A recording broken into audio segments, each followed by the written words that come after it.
तानं नमो चित्तानं नमो हरेण नमो वज्रयानं नमो लोयेश विशाउनं मंगलम भगवान वीरो मंगलम गौतमो गणी मंगलम कुंद कुंदाद्यो जैन धर्मोस्तु मंगलम सर्वमंगल मंगल्यम सर्वकल्याणकारकम प्रधानम सर्वधर्मानां जैनम जयतु शासनम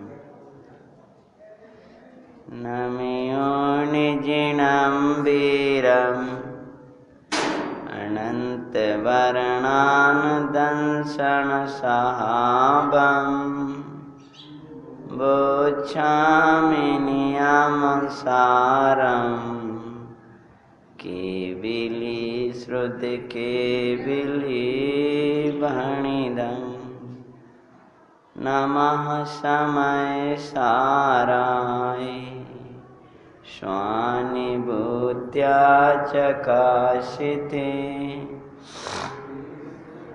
भावाय भावाय सर्वभावान्तराचरि नन्दीश्वर जिन धाम प्रतिमा महिमा को कहे ध्यानत लीनो नाम एहि भगति शिव सुके करे सर्वज्ञ शासन जयवन्ति वर्ते निर्ग्रंथ शासन जयवन्तु वर्ते ऐ भावे अविच्छिन्न रहता है मन में सर्वज्ञ शासन जयवन्तु। अनेक महापुरुषों के चरित्र के अंतर्गत भयंकर उत्सर्गों में भी आत्मा का उत्सर्ग नहीं करने वाले हमारे परम आदर्श दिगंबर मुनिराजों की कथाओं के अंतर्गत धन्य मुनिराज की कथा लेते हैं। कौन से? ये तो धन्य मुनिराज ही अपना नाम है। मुनिराज धन्य होते हैं, लेकिन मुनिराज का नाम ही धन्य था। क्या नाम था? मुनि भगवंत का नाम धन्य था, जिनकी अपन कथा बाँचने के लिए जा रहे हैं। श्यामी बाबी के मंगल महिमा तुम्हें दिखाते हैं, धन्य मुनि की मंगलकारी कथा सुनाते हैं। सुनो जी मंगल जैन पुराण आशो जीवन बने महान। सुनो जी मंगल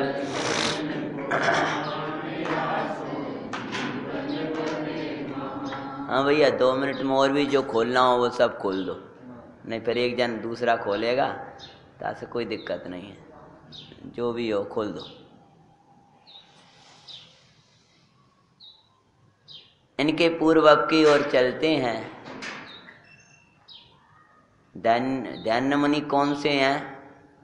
बाणों के द्वारा पूरा शरीर छलनी हो गया था, तब भी निर्मल उपयोग में निर्मलानंद भगवान आत्मा की साधना आराधना में लगे हुए थे। आवाज बराबर आ रही? गूंज तो नहीं रही? कि पूर्व की ओर चलते हैं। जम्बूदीप पूर्व विदे बीत शोकपुर धाम। कौन सा दीप? कौन सा क्षेत्र? पूर्व विदे। कौन सा नगर? बीत शोकपुर। हाँ, बीत शोकपुर, ऐसा नगर जहाँ पर शोक खत्म हो जाए। शब्द से था। ये बीत शोकपुर तो भगवान आत्मा है। निपे अशोके करे राज्य बड़ा लोभी दुख धाम। वहां पर अशोक नाम का राजा राज्य करता था। कौन सा नगर था? बीत शोकपुर। पूर्व देश क्षेत्र में, पूर्व देश क्षेत्र में अपने कौन रहते हैं? भगवान सिमंदरनाथ हैं। पूर्व देश क्षेत्र में बीत शोकपुर में कौन से राजा राज्य करते थे? बड़ा लोभी था। लोभा देख के बसे जीवे अति दुख पाते हैं। धन्य मुनि की मंगलकारी कथा सुनाते हैं। सुनो जी मंगल जैन पुराण। अब कल तक सुनो जी चलेगा, परसों तो पढ़ो जी मंगल जैन पुराण। हाँ, अब एक आध कथा अच्छी है तो पूरे पुराण कैसे अच्छे हो? अगली बार तो जब हम आए तो हम शुरू करें, ताकि पहले तुम कहने लगो हाँ वो नगर है, वो है। हम सोच के आए कि अब कौन सी कथा सुनाना है इनको। कम से कम कथा तो तुम्हें याद रह जाए, तो सिद्धांत तो फिर हम सुनाएंगे। पशुओं के मुंह बंधवा देता, नहीं खाने देता घास। नाना प्रकार के कर लगा कर प्रजा को देता त्रास। ऐसा लोभी था कि पशुओं को अनाज तो छोड़ो, घास भी नहीं खाने देता था। और अनेक अनेक कर्ज लगा करके, टैक्स आज की भाषा में कर, तो प्रजा को त्रसित किया करता था। फल में मुंह फुंसी सो बरा, उसका दिखाते हैं। धन्य मुनि की मंगलकारी कथा। क्या हुआ? फलाया तो क्या फलाया? पूरा मुंह में ऐसा रोग हो गया, फुंसियों से भर गया। कुछ पदार्थ खा नहीं पाए। कोई निगलने लायक रहता था, उसको ऐसे निगल लेता था पानी, और कोई औषधि हो गया, ऐसी कोई चीज। क्यों आ गया जी? जो दूजों को भोजन आदिक में करे अरे अंतराय। जो दूसरे को भोजन में अंतराय करता है ना, पशुओं को घास भी नहीं खाने देता था। भैया जो आज का हमारा परिणाम है, जो आज हमारा वर्तमान है, भाई हमारा भविष्य है। आप किसी दूसरे के लिए कुछ नहीं करते हो। जो कुछ भी करता है जीव अपने लिए ही करता है। लौकिक में आज होरी मानी जाती है, पहले जलाते हैं फिर रंगते हैं। ऐसी आप गंदगियों को जलाओ और ज्ञान और वैराग्य से रंगो। हम तो सोच रहे थे पहले जलाते हैं पहले, और फिर कार्य सब छोड़कर जाना भाई। क्या कहते हैं आगे? तो राजा ने पाप किया था, ऐसा मत समझो इसका कोई फल नहीं आएगा। जो पाप करेगा उसका फल अवश्य आएगा। पूरा मुंह कैसा हो गया? फुंसियों से भर गया। तब क्या हुआ? फल में स्वयं वैसाई दुख पाता अरे दिखाए। शुभ या अशुभ कर्मों का फल, शुभ या अशुभ भावों का फल नियम सो पाते हैं। के मंगलकारी कथा मैंने दिया दूजों का दुख, उसी का फल आया। क्या विचार रहे? भली होनार होती है जो कम से कम उदय आए तो उस काल में अपने दोषों को विचार तो उस कर ले, और नहीं उस समय भी समझता नहीं है। कैसा राजा था? पशुओं को घास तक नहीं खाने देता था। और वही विचार कर रहा है, किया जैसा परिणाम तत्क्षण वैसा फल हम पाया। परिणाम आज का भविष्य काल का श्री गुरु कहते हैं। धन्य मुनि आज का हमारा परिणाम जो आज आप कर रहे हो भैया सामने आने वाला है। लौकिक में उदाहरण है कि माता पिता के लिए जब मिट्टी के सकोरों में भोजन कराते थे और बालक से कह देते बेटा फेंक कर आना, और वो इकट्ठे करके रखता जाता था। पूछा गया क्यों बेटे तुमने फेंके क्यों नहीं है?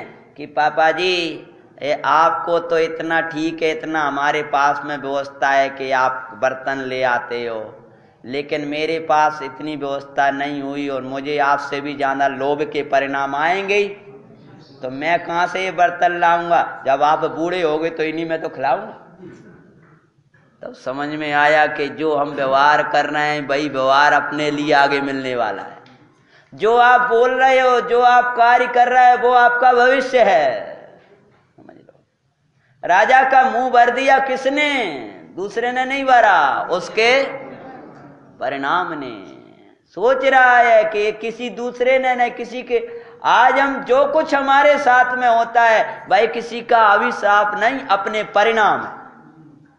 जैन दर्शन किसी में ऐसा नहीं कि तुम्हारे श्राप से जाओ तुम पंचम काल के जीव बन जाना, ऐसा किसी ने हमारे दिया नहीं है। हमने खुद ही देवसात गुरु की विराधना करी, जो हमने समोसरण की विराधना की, जो चलते फिरते हजारों दिगंबर मुनि स्वरूप का आनंद पीने वाले मुनराजों की विराधनाएं करी हैं, सो जब पंचम काल में जन्म लेला। अब ये जिनवाणी की विराधना करेंगे, जिन बिंबों की विराधना करेंगे तो ऐसे काल में जन्म लेंगे जहाँ ना धर्मात्मा मिलेंगे, ना धर्म मिलेगा, ना जिनवाणी मिलेगी। बस लगता है खाओ पियो में आनंद है। तो है कौन से काल में जन्म लोगे? छठे काल, पशुओं जैसी वृत्ति, शरीर आदि के प्रदर्शन करने के भाव रहेंगे। छठे काल में जन्मेंगे, कपड़ा ही नहीं मिलेंगे। चिंता क्या कर रहे? छठा काल पता है? एक हाथ का। कितनी आयु? 20 वर्ष की आयु। कपड़े नहीं मिलेंगे।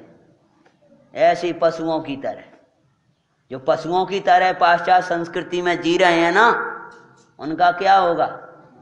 ये कौन सी संस्कृति? पाश्चात्य संस्कृति कैसी है? पशुओं की संस्कृति है। हाँ, ये वो संस्कृति को जो जिएंगे। छठा काल में जन्म ना पड़ेगा, ना देव मिलेंगे, ना शास्त्र मिलेंगे, ना गुरु मिलेंगे, ना ये पवित्र धर्म मिलेगा। इसलिए आप मात्र गायन ही नहीं करना। गायन करते हो तो गाना तो चाहिए ही, कम से कम कुछ कानों का भाव तो समझ में आएगा क्या कह रहे हैं हम, लेकिन उस पर चलना है। जिंदरम हम तेरा समझामरम, तेरी रक्षा में प्राणी भी तज देंगे। हम रहें ना रहें इसका कुछ गम नहीं, तेरी हमें तो अमर कर देंगे हम। अरे हमने तो ऐसा इतिहास पढ़ा है, ऐसे वीर देखे हैं जो फांसी पर चढ़ने के लिए जा रहे हैं और बड़े प्रसन्न होकर जा रहे हैं। आया जो आज तुम्हारी आजादी है, ये क्या करेंगे आज के नेता लोग, जिनकी कुर्बानियों से आजादी खड़ी है। जैसे जिनकी कुर्बानियों से आजादी खड़ी है और ये तो पाप कर रहे हैं, ऐसी जिनकी कुर्बानियों से शास्त्र मिले हमें, जिनके उससे अपने प्राण दे दिए, सब कुछ समर्पण कर दिया, लेकिन हमारी जो आमनाएं थी वह चलती रही, वो पवित्रताएं चलती रही, और उनके अनुयायी होकर के भी हम ऐसे कार्य करें जिन कार्यों को सुनते लोगों को लजा जाए। कहीं ये शादी ब्याहों में खबर नहीं भैया, ऐसी स्थितियां कि लगते ही शर्म से निगाह झुक जाए। बुजुर्ग लोग कहने लगते हैं तो हम उनसे कह देते भैया तुम जाते ही क्या हो, बंद करो, कि भैया वो तुम्हारे ऐसे कार्य शुरू हो गए कि मैं भाई और बहन साथ में नाच रहे, वो साथ में नाच रहे। अरे रे प्रभु जी, कहा है तुम्हारी संस्कृतियां हैं कि 50-50 साल के हो गए हैं। वो तो ज्ञानी तो ये मानते हैं कि विवाह आदि कार्य, कांके भोग के कार्य, लज्जा आती उनको, और आश्चर्य की बात है कि पहले हमने एक कलंक मनाना शुरू किया था, अब दूसरा कलंक मनना भी शुरू हो गया है। कई जगह हो गया ऐसे। लोग सुनने में एक आध बार हमसे किसी ने कहा अपने जैनों में भी, अरे रे क्या कहने लगे। पहला कलंक कौन सा था? जन्म लेना। ये क्या है? 18 दोषों में पहला दोष बोलो भैया जी स्वाध्याय करते हैं हैं पंडित जी, भैया जी स्वाध्याय कराते ना यहाँ में, बहुत अच्छा। पहला कौन सा है? जन्म। ये पहला कलंक है, दोष है। 18 दोषों में पहला दोष कौन सा है? और हम खुशी से मनाते हैं भगवान का, भगवान ने जिस दोष का नाश किया उसका हमारा दिन है आज। पंडित साहब क्या कहते हैं? जन्म लेना जन्म देना दोनों कलंक हैं। तभी तो बालिका की भावना में वो आया था पहले, माँ बनना अरुमात बनाना दोनों ही दुख रूप हो, संयोगों का मिलना बिछोड़ना कैसे कहें सुख रूप के हो।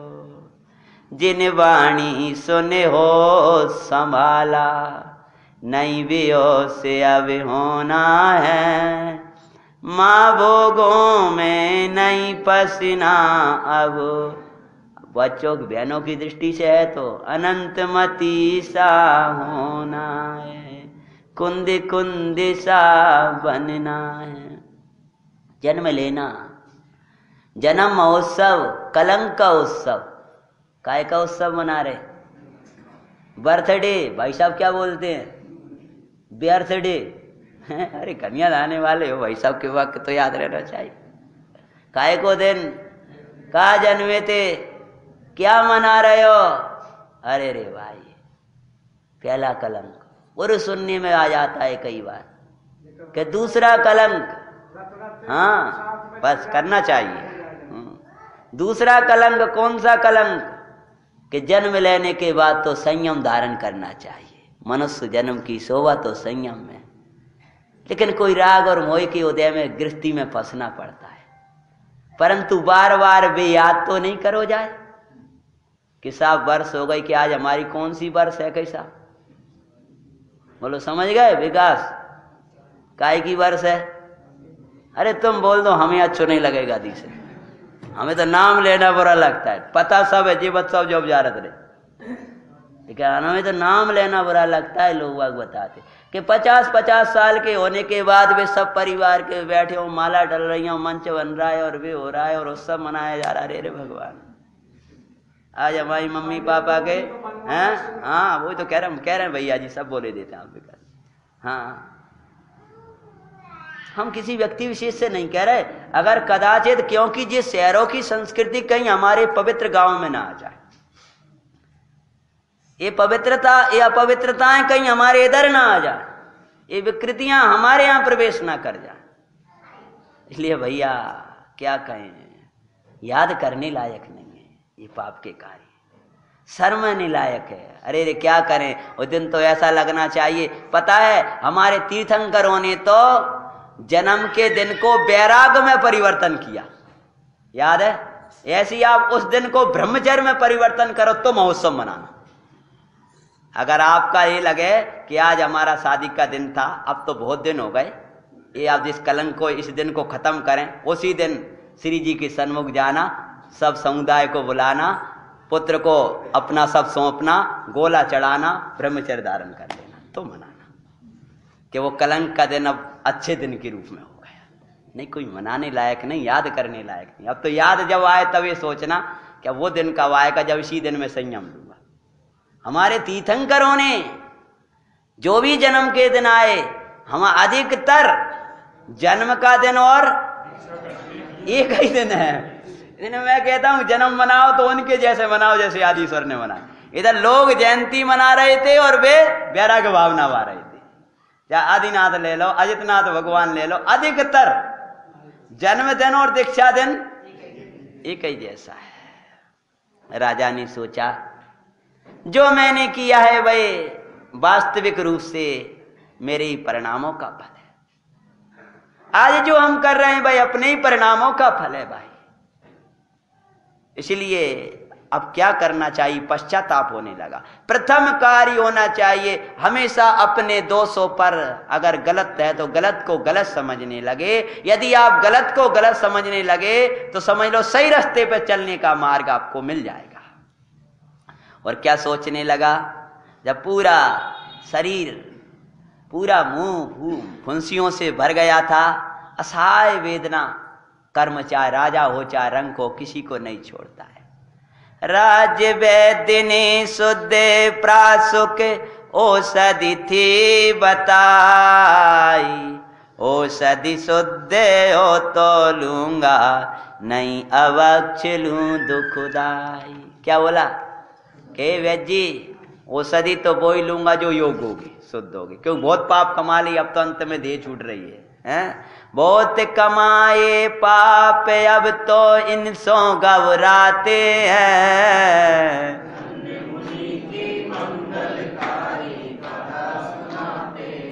और वैद्य जी बोले देखो इस औषधि को बनने में 1 महीने लगेंगे, मेरे पास दवा है।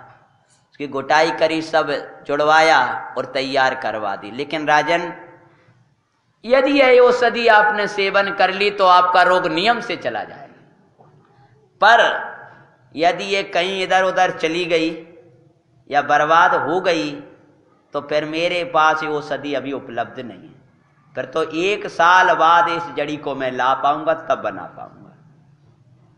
बोले ठीक है भाई, आप तो तैयार कराओ, हम करेंगे सेवन, योग्य है तो। उसे बनाई प्रास के औषधि पीने जा रहा था भाई। रानियों ने वो औषधि घोंट दी और वो औषधि को पीने के लिए जा रहा था। उसी समय एक मुनिवर आए, देखो वहां सुखदाई। राजा के राज्य महल से उसी समय एक दिगंबर मुनिराज आ रहे थे। पूज्य परिणति सो धरा को पूज्य बनाते हैं, उन्हीं की मंगलकारी कथा सुना। पूज्य परिणति से धरा को पूज्य बना रहे, समझ गए? वो पृथ्वी पूज्य हो जाती है जहां पर दिगंबर मुनिराज विचरते हैं। वो उनकी चरणों की धूल भी अष्ट द्रव्य करी पूज्य है। कौन के चरणों की धूल? जो स्वरूप में चरण करते हैं, जिनके स्वरूपा चरण चारित्र प्रकट हुआ है, वे मुनराज आ रहे थे। वैसाई रोग सो पीड़ित देख, मुनराज को भी वही रोग था। कौन सा? जो मुंह में थोड़ा बहुत जल ले पाते थे, थोड़ा कुछ ले पाते थे, ऐसा कुछ रोग था। वो सब भोजन नहीं ले पाते थे। जैसा रोग राजा को मुंह में था, वैसा ही रोग मुनराज को था। वैसे ही रोग सो पीड़ित देख, नृपति किया विचार। वैद्य बोला राजन, ये मुनराज श्री आ रहे हैं, इनको भी ऐसा रोग है। तो राजा बोला अगर ये मुनराज श्री के लिए ऐसा रोग है तो फिर आज बाग सो दान का अवसर आया है सुख का। जीवन भर तक क्या किया था कि पशुओं को भी घास नहीं खाने देता था। फल क्या हुआ था? मुंह में रोग हो गया था, प्रजा में कर्ज लगाता था। आज सोचने लगा कि आज मेरा अवसर आया है। लोग बोला, वैद्य जी बोले देखो हमने पहले आपसे कहा था। क्या कहा था? कि औषधि उतनी है 1 साल तक नहीं तैयार होगी, तब तक तो मुश्किल है आपकी देह भी रह जाए। इसलिए राजन अभी सोच लो और कोई धर्म कर लेना कि सामने धर्म दिखाई दे और वो छोड़ दे, और कुछ धर्म कर लियो। अब ये पंडित जी को तब तुम ऐसे ही डले रन दो, बाद में कर लियो, अभी अपने घर चलो, फिर और कुछ धर्म कर लगे। अरे पहले वो कार्य कर्तव्य है कि कोई धर्मात्मा गिर गया है, सामने जो धर्म दिखाई दे रहा है, सामने का कर्तव्य दिखाई दे रहा है, और तुम सोच रहे लग और कुछ धर्म कर लेंगे। क्या धर्म करोगे? बोले नहीं, मेरे लिए मेरा जीवन प्रिय नहीं है। ऐसे जीवन को रख करके भी क्या करूंगा जिस जीवन में दूसरों को मात कष्ट दियो। अगर ये मुनिराज का जीवन रह जाएगा तो इनके द्वारा तो बड़ी धर्म की प्रभावना होगी, इनके द्वारा रत्नात्रय की साधना होगी। मैं मोही करूंगा भी क्या, बच जाऊंगा तो राज संपदा भोगूंगा, पापी तो करूंगा और क्या करूंगा। ऐसी शक्ति तो मेरे अंदर है नहीं, ऐसी विरक्ति है नहीं है, पुनः भी पापों में लग जाऊंगा, मुझे नहीं चाहिए। आयु कर्म शेष होगा तो बच जाए, शरीर तो बच जाए, नहीं रहे तो मुझे चिंता नहीं है। और तत्काल मुनिराज सामने आए तो सोचने को समय नहीं लगा, सोचते हैं, विचार करते हैं, विचार करते तब तो निकल ही जाते। कभी मत सोचो अच्छे कार्य के लिए, तत्काल निर्णय कर लो। ऐसी आज जो नियम लेने, आज निर्णय करके जाना नंदीश्वर में, ये कार्य हम नहीं करेंगे, जो कार्य हमारे जैन शासन के लिए कलंकों, वे कार्य हम नहीं करेंगे। क्या किया? भक्ति भाव सो निपदियो सदिदान देते हैं, धन्य मुनि के मंगलकारी। श्री मुनिराज मारे ग्रह माई आए हैं, अहो मुनिराज मारे ग्रह माई आए। मानो भगवान ही साक्षात आए हैं, मानो भगवान ही साक्षात आए हैं। श्री मुनिराज मारी कुटिया में आए। रोग सो पीड़ित था भारी, पाप भावे ही रोग है भारी। कथा का प्रसंग, राजा काय से पीड़ित था? रोग से पीड़ित था। और वो रोग कहां से आया था? पाप भाव से आया था। उसको क्षय करने गुरु आए हैं, आओ मुनिरा मारी कुटिया में। मानो भगवान ही साक्षात आए हैं, आओ मुनिराज मारी। अरे हम तो भगवान के दरवाजे हमेशा जाते हैं, लेकिन वो धन्य अवसर होता है जब भगवान हमारे दरवाजे आ जाते हैं। हाँ जी, आया दिगंबर मुनिराजों को खोजते हुए जंगलों में श्रावक जाते हैं, लेकिन कोई धन्य अवसर होता है, वो जंगल का वैभव नगर में आता है। ओ आता आत्मा में विहार करने वाले, स्वभाव परिणति को भी अत्यंत ये जानकर आत्मा के लिए आत्मा उपाधि ऐसा वेदते हुए, अरे चलते चलते शुद्धोपयोग करने वाले मुनिराज, हार लेते लेते शुद्धोपयोग करने वाले मुनिराज, ध्यान तो शुद्धोपयोग में है ही। उनकी सामायिक, उनका विहार, उनकी चर्या, उनका सर्वस्व सब शुद्धोपयोगमयी है। सोपयोग परिणति होती है, लेकिन वो तो उससे तो अत्यंत उदास वर्तते हैं।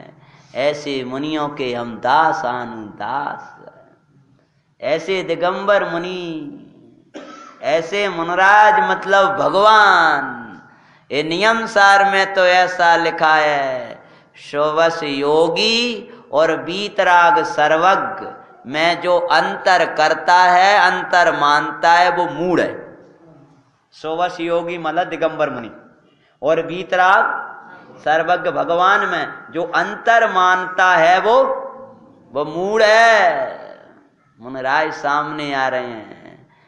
पात्र दान का अवसर पाया, पात्र दान का अवसर लक हर्षा, करे आता भक्ति की वर्षा। हे मुनिराज पधारो पधारो, हे भगवान, मेरे रोग को दूर करने वाले, मेरे पापों को क्षय करने वाले भगवान पधारे हैं। कौन आए थे? कभी दान नहीं दिया था राजा ने? दान तो छोड़ो, रोका था। आज मतलब एक वैद्य थे, वैद्य जी मेरे रोग को दूर करने वाले वैद्य तो आ गए। कौन? महामुनि भगवान।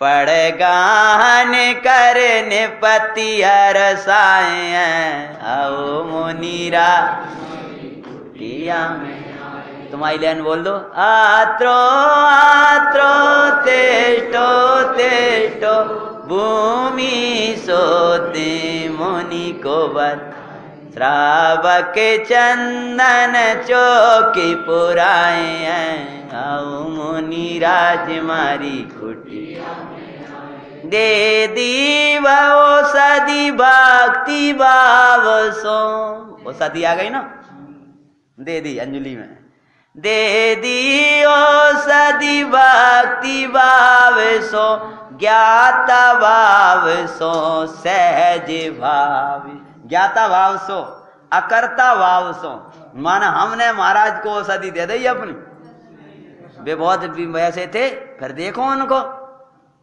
जी क्या हो गया हाँ ज्ञाता दोनों दान समारे करता दोनों को न समारे त्यागी भी ज्ञाता होता है और दानी भी जो ज्ञाता होता है वही दानी है और जो ज्ञाता होता है वही त्यागी है। अपने अमरचंद जी दीवान कैसे वेद विज्ञानी के रात्रि के आधी रात को और पता चला कि इस नगर में कोई बहन धर्मात्मा बहन और उसके पति का वियोग हो गया है, छोटे छोटे पुत्र हैं, कल उसको मजदूरी पे जाना पड़ेगा, उसके पास कुछ व्यवस्था नहीं है। रात के आधी रात को गए गाड़ी भर के पूरा माल वाल ले ला कर 1-2 बजे जा करके और उसमें एक एक सोने के सिक्के रख लिए थे और रात को बोले खोलो तो बच्चों ने आवाज दी कौन छोटे छोटे बेटा हम तुम्हारे मामा। अब मामा के नाम पे काय का डर बहना दरवाजा खोलो हम तुम्हारे भैया आए। भैया हमारे कौन से भैया आ गए बिन ने तो समाचार सुन रहे थे वे तो कुछ आए ही नहीं देखने ही नहीं आए कि कहीं कुछ करना ना पड़े और रात के 2 बजे कहाँ से आ गए। खोला तो बोले कहाँ के भैया अरे पहले सामान उतारो जल्दी देर माल सब उतरवाया और कहा था बहन कोई अच्छे वाक्य पंडित साहब की भाषा को याद करें तो धैर्य अवलंबन है धर्म ही सहायक है और ज्ञानी जो विपत्ति आई है सो भगवान की भक्ति से दूर होगी। ऐसा कोई संयोग नहीं है जिसका फल वियोग ना हो, ऐसा कोई रोग नहीं है जो भोगों का फल ना हो। सब संयोग वियोग में है और वो रोग भोगों का ही फल है। इसलिए बहना जो संयोग का वर्ण करेगा वियोग के दुख तो उस पर पड़ेंगे। घबराना नहीं, अब संयोगी की साधना करना, संयोग को याद मत करना, चैतन्य की भावना बाना, धर्म साधना में अपना समय बिताना, विकल्प मत करना। हाँ, ये सामग्री खाने पीने की ये बच्चों को रखना, बीन के प्रयोग करना, इसमें कंकड़ वगैरह ना हो। सामान लाए और कंकड़ डाल के लाए, समझ गए? तो वहां में सोने के सिक्के थे। अब पुराने जमाने कितने सारे कट में एक एक सोना का सिक्का निकला तो निकल जाए जिंदगी और चले यार भैया बता सही आप कौन हो? क्या अरे बात में पता ही नहीं चला। राजा मिल गए रास्ता में तो राजा भी बड़े आज के जैसे राजा थोड़ी होते थे कि चुनाव का समय आया सो आ गए। हाँ हम तुम आओ ये करेंगे और ये करेंगे और ये करेंगे। 5 साल पता ही नहीं किधर रहे थे। उस समय आते थे रात को निकलते थे, दिन भर प्रजा को रात के भेष बदल के देखते जाने दे कहीं दुख तो नहीं है प्रजा को। तो राजा भी अपना भेष बदल के जा रहे थे। जयपुर की घटना है, सत्य घटना है इतिहास की। तो राजा ने देखा ये कौन? कि मैं बूढ़ा किसान। उतरो। बूढ़ा किसान समझ गया जी राजा है। नीची निगाह कर ली। अरे दीवान जी नीची निगाह की क्या बात, हम जानते हो तो कहीं न कहीं गए होगे, हमें तो सब पता है। बेचारे आंखन में आंसू लाल लगे। अब जी राज दरबार में जाके भाई प्रशंसा करेंगे और हम इससे डरते हैं। धर्मात्मा अपनी प्रशंसा को छिपाया करता है, उससे डरता है। और जाकर के क्या बोले कि दुखी का क्यों रहे, नीची निगाह काय को कर रहे हो? देवन हारा और है देवन हारा मैना, लोग भरम मेरो करे ताते नीचे नैना। देवन हारा तो उनका उदय है, भाग्य, मैं थोड़ी हूं। और आप मेरो भरम कर रहे हो, मोह करता मान रहे हो, इसलिए नीचे नैने। ऐसे दो के पता ना चले। उनके कपड़े थोड़े फटे थे, वैसा लगा उनको। इधर आना भैया। दर्जी को बुलाया, जी भैया हैं इनके बताओ ये कपड़ा बनना है, इनके नाप के बना दियो। आओ अब वे तो आकर देख ले, उनने बना दिए। अब इधर आना भैया अपने साधर्मी भाई, बुलाए, कपड़ा पहन के देखिए उन्हें जी काय का बात है, कब अरे पहनो तो सही में, पहन लिए, पैर पकड़ लाए, ये हमारे तो हमने बनाए थे अपने लिए, लेकिन आपको बढ़िया लग रहे हैं, अब हम उतारो मत ही अब अरे हमारे पास तो है, सब कुछ है, अरे वो आप विकल मत करो, हमारे पास सब कछु है। और अरे हम कब कह रहे हैं कि आपके पास कछु नहीं है, कछु तो हमारे पास नहीं। कभी ये नहीं सोचना चाहिए कि हमारे पास तो बहुत है, ले लो, अब हमारे पास 10 जोड़ी रखी, 1 जोड़ी तुम ही ले लो। अहंकार करके मत दो, बड़े विनत होकर के, बड़े भक्ति से पात्रों को दान देने के लिए बड़ी विनय चाहिए, ध्यान रखना।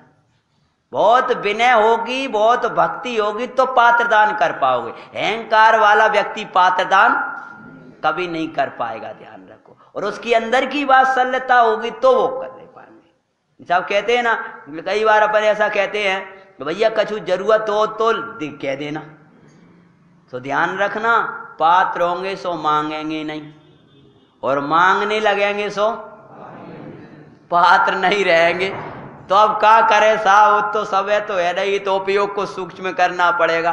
उत्तम दिगंबर मुनराज उत्तम पात्र भी सारा भी नहीं करेंगे, कुछ कहेंगे ही नहीं, आपको खुद लगाना पड़ेगा उपयोग।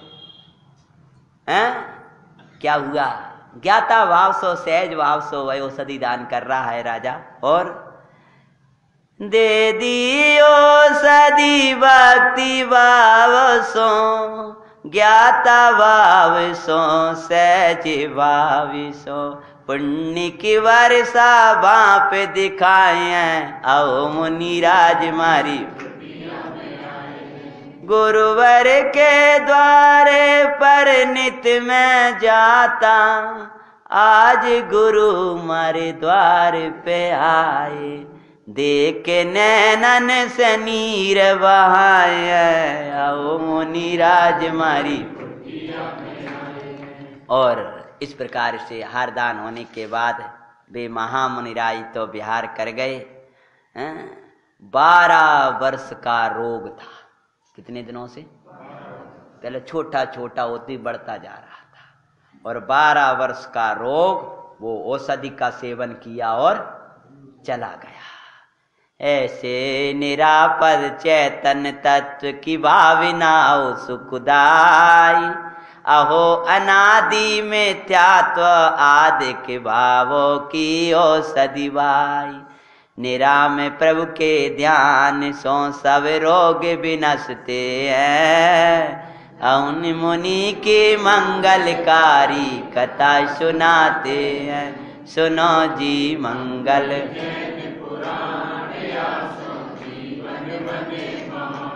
निराम चैतन्य की भावना से उत्पन्न अतीन्द्रिय रस, जैसा घुटाई करी थी ना, घुटाई करके औषधि निकली थी, ऐसे भगवान आत्मा की घुटाई करके बार बार अतीन्द्रिय आनंद का रस झरता है। वो झरते हुए रस से क्या होता है? एक क्षण में रोग नस, एक क्षण में भव के रोग नसाता, परमानंद में रस। जो अतीन्द्रिय आनंद के रस का पान करता है, एक क्षण में समस्त प्रकार के रोग नस जाते हैं। मरण कर फिर निपति तो भगवान तो का ध्यान करते करते और देह छूट गई। कौन की? राजा की। मरण कर नृप अमल कंठपुर माई जन्मते हैं, अन्य मुनि के मंगलकारी कथा सुनाते। अमल कंठपुर नाम का नगर भरत क्षेत्र में था। कौन से क्षेत्र में? भरत क्षेत्र में अमल कंठपुर नाम के नगर में उनका क्या हुआ? जन्म हो गया। और क्या होता है? कौन थे अमल? कौन से नगर से आ गए अपन? पूर्व देश क्षेत्र से। कहाँ गए? भरत क्षेत्र में। निपनिष्ठा सेन रानी नंदावती घर छाई बधाई। राजा का नाम क्या था? अच्छा छंद में से बोलो। निष्ठ सेन, निष्ठ सेन क्या नाम था? और रानी का नाम क्या था? नंदवती। लिया जन्म गुण गान लख सब धन्य धन कहीं भाई। रूप सुंदर रूप सुगंधित तन उसका दिखाते हैं। धन्य मुनि के मंगलकारी कथा सुनाते हैं। क्या हुआ? जैसी भाई बालक धन्य और राजा का जीव गर्भ में आया तो रानी को रोग से मुक्त हो गई। रोग था रानी को, प्रजा घर में कोई बीमार नहीं रहा, प्रजा में बीमारियां खत्म होने लगी। जन्म लिया तो कई लोग बीमार थे, वे सब अच्छे हो गए। तो सब कहने लगे धन्य राजकुमार आपका, धन्य महाराज आपका पुत्र, धन्य महाराज हमारे इतने दिन का रोग था हमारा ठीक हो गया। क्यों?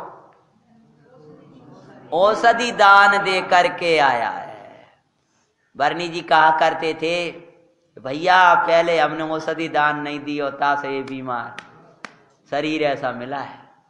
जो औषधि दान देते हैं उनका शरीर निरोग हुआ करता है। हाँ प्रासुक वो तो यही साहब, अप्रासुक तो औषधि होती नहीं, पहले ही लगा दिया हमने, है ना। उनका शरीर कैसा होता है? औषधि दान किसे कहलाते? दान तो पात्र कहलाते हैं, और पात्रों को दान दिया जाता तो पात्र अप्रासुक लेते ही नहीं, प्रश्न ही लगा लो। दान उसी को दिया जाता है जो पात्र होते।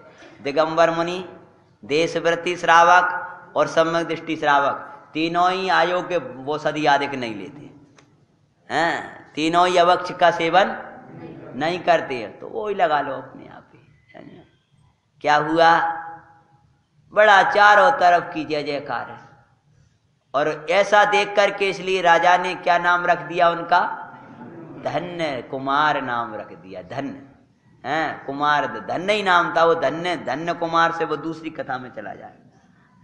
धन्य नाम रखा, धन्य ही धन्य सब कहने लगे।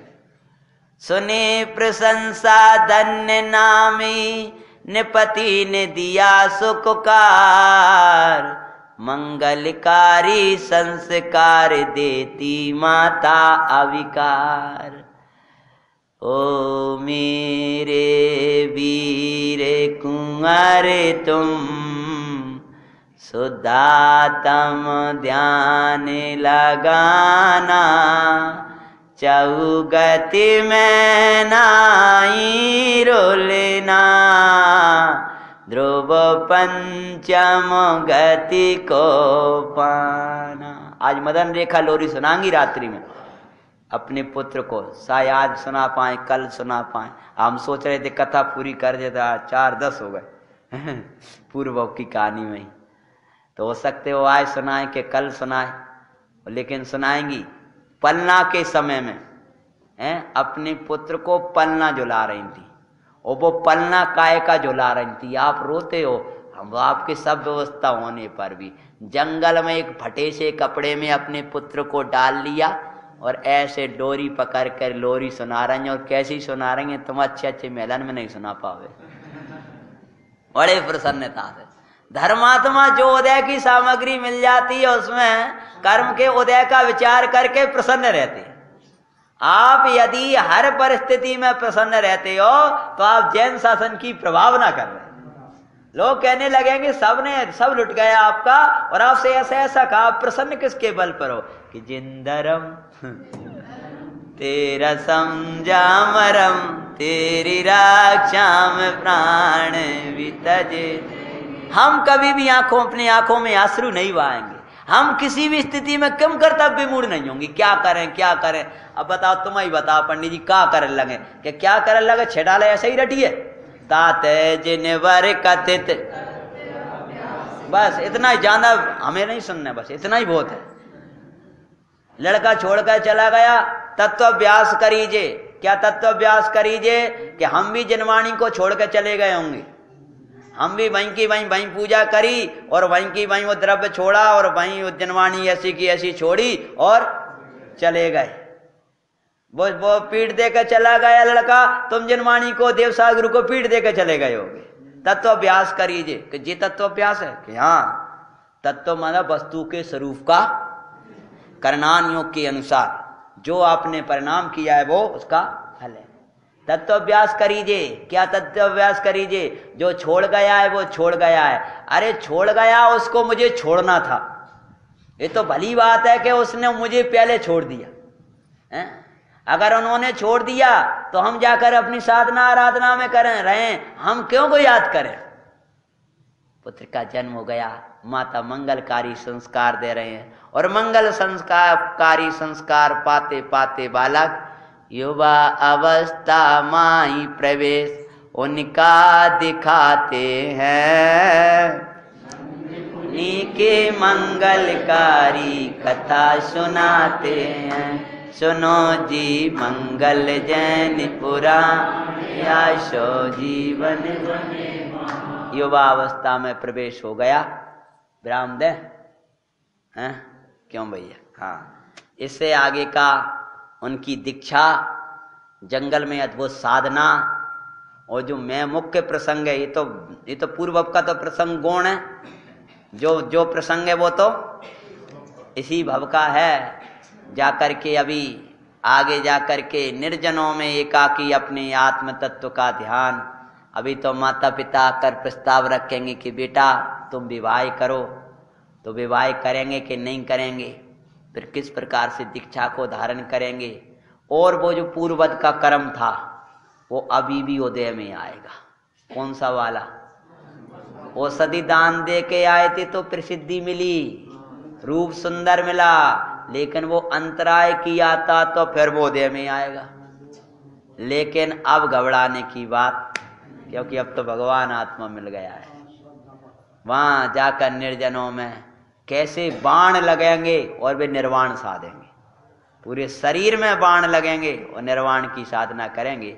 एक कथा, कल तो शायद दोपहर में आप आ नहीं पाओगे, व्यापार शुरू हो जाएगा आपका हैं? तो आपको यही हो चाहे ना आई हो, हम तो कल दोपहर को ही पूरा करेंगे, ठीक है? वो तुम्हारे ऊपर निर्भर है। सुबह हम दूसरी कथा लेंगे। ओम नमः। और संध्या की रात्रि के बेला सती मदन लेखा की कथा